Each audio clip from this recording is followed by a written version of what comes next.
আরে সব ছোট বেড়া মিলে জানে আরে মোবাইল টিপতেছো। তুমি একটা ইম্পর্টেন্ট বিষয় কথা কই, শোনো মনোযোগ দিয়া, মোবাইল একটু রাখো। কোন কি কইবেন বলেন। আরে বর্তমান যুগে বলো পোলাপেন বইয়ের ডরায়, বুঝছো কথাটা? আরে ভাই বইয়ের ডরানি কি আছে? আমি তো বিষয়টা বুঝি না। তোমার মনে হয় বইয়ের একটা ডরাই, একটু হাত তোলো সা।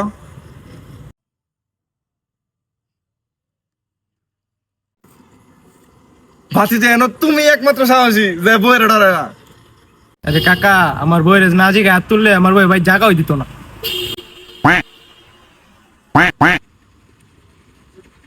বাতিজা তুমি কইলাটা কি? শেষমেশ তুমিও এদিকে, তুমি আমার দেখো কত সাহসী। আরে কাকা, এই যে কাকি কই বাতিজা, কই বাতিজা।